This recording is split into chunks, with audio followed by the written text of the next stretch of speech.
Good afternoon. The Trigger, Rich Pound Trigger back with you. It's Thursday, another fast moving week, and a lot of action with rocking the stage. Last night we had a great show. David Wolf was our guest last night. And in fact, that show is now live on our podcasting platform. You can make sure you check that out on Apple and many other podcasting platforms. It's live today after the live streaming video show last night. Today, we're going to talk about podcasting. I get more questions all the time about how to not just do the show on a regular basis, but where do I even start? How do I begin to create and craft and make sure I do things right before I launch? Again, one of the big stats that I like to repeat over and over again is most podcasts, over 80% of all podcasts, do not make it to 10 episodes because you get burnt out, you get tired, you find out there's a lot more going on and life creeps in. So we're going to take you back before you even do anything. What do you do to maybe have some more structure, some basis to better help you launch it and keep it going and keep it sustainable? Systems are important. I know you love the podcast. I know you love the interview. I know you love to have a great time doing it. But this does require something of you to help you do it better and better. So first of all, number one question is, you really do need to decide what your podcast is going to be about. I know it's basic 101, but you have so many different ideas very often. What is this show going to focus on? Who is the target market? What's going to be the topic area? Are you talking about toys? You're talking about business? You're talking about life? You're talking about camping? You're talking about cars? What are you going to do? Figure out that whole brand identity before you do anything. It's really important to have that nailed down. Write it down. Go to Canva, create some graphics, play around with visuals. Those help you unlock that whole thing. Figure out what it is. But one of the things I help people understand is, what is your passion? What are you a genius? What are you an expert in? Because that's what your show should be about. If you're going to do this for a long time and really make your podcast really go well, it's got to really flow out of you. You have to love to talk about, love to explore the guest or the background information or get good content for it. If you don't love what you're going to make your podcast on, find something else. But don't do it on the thing you're only halfway committed to. You're just sort of, maybe you're kind of dating that thing, but you're not too sure about it. You want to find something that you really love to talk about and really enjoy, and that's what you land on. And then start creating stuff. Now, how do I create it, Rich? What do I do to help bring this kind of life? I'm going to show you something that I use every single week and helps me immensely. This is my weekly list of guests. Far left-hand corner is the podcast number for the season. I'm on season 3. And then I have the dates of the show. My show does stream live, How to Rock the Stage, every Wednesday night, 7 o'clock Eastern. So I start plugging in dates, and I just make this calendar list. Then I figure out who my guest is going to be. And then the next row over, column D, is the topic. The topic does have to relate back to what your main topic theme of the show is going to be all about. And then I put down if I had sent a submission form. Okay, what's that, Rich? Get to that in a minute. Then, have they paid for it? Is it a special feature where we're paying for it, not paying for it? And then I get into, is the cover made? Is the website made? Is it now reposted on my website, should I say? Is it on my podcasting platform? After the video show, it goes to the audio show. So I have a whole chart that helps me know where I'm at in this, and I've got upcoming people that I'm still planning ahead for. So last night, David Wolf was on the show. David Wolf was episode 13 of season 3. You see, I've already got booked through May. I've got one already in June booked. That's how you start planning and organizing. But here's why you plan it this way. Again, remember, many podcasters burn out because they don't have a plan and a structure. Do not launch your podcast. Do not go live with the podcast and say you have shows ready to go until you have 10, at least 10, completely produced, done, ready to go. Let me repeat that again. At least 10 produced and ready to go. Because what you want to do is you want to be free to go create, research, and make more shows. especially if you're doing them pre-recorded. My show is weekly.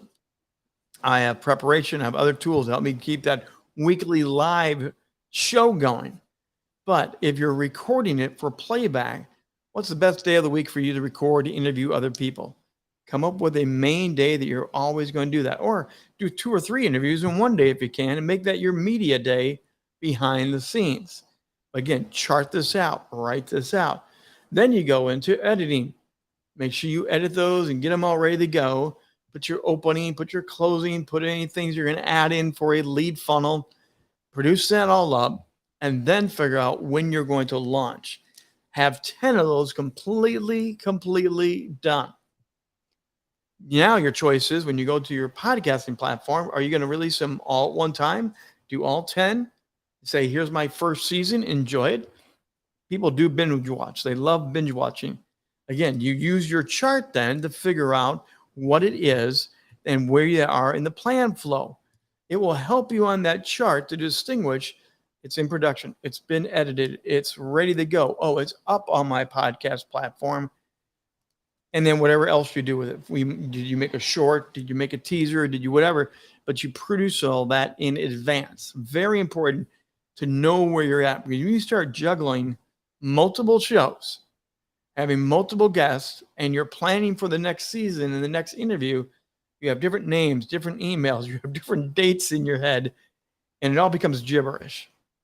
You want to have a good system in your pre-launch ready to go that you use over and over again to keep you organized, to have great success as the show does flow. Now, let me go back to that other area that I was mentioning of there's a form. As I'm doing shows, I'm also reaching out for more show guests. So I have a intake form that we've created at Rock the Stage here. And this is very simple. I have a brief description of why we have the intake form, what they're going to fill out, how it's going to help us, how it's going to help them. And then we start filling in. I want their email. I want them to approve that they get permission to us to use their likeness and use their voice. More and more people are protecting that you have the right to use their materials, their face, whatever. I have that checked off there to make sure I have legal permission to do that. I get their name, I get their best telephone number, because you never know when you need to call them. And then we get the date of the show that we've agreed upon. We plug that right in this. They also get a copy of this. This is for them for planning. It's for me for planning. Then we get into what's the show title. Then we move into what's a brief introduction. This is me getting all the information I need to produce a great run of show when it comes to either live or recorded. And I have these always ready. This is just intake. I'll change this information and turn it into a true run of show document. I want 5 starter questions. Those are some of the things you want to have. Don't ask for 10, 20. Just get a couple starter questions and then let the story go where it wants to. That's part of other coaching we'll get into. I always want some social media links. How can other people find them? How can I help promote them? How can I let people know where to go next? What are going to be some takeaways that they're going to have in the show? A longer bio, because that short introduction is just a quick, hi, here's the show. Here's what I've got today. And you want to get right into your shows. You don't want a long delay.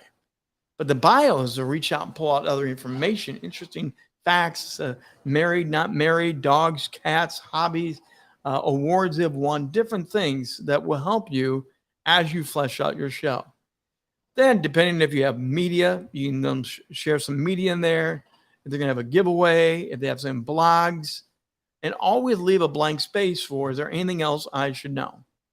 Sometimes guests have their own special thing that you may not even think about that they want to include in that run of show.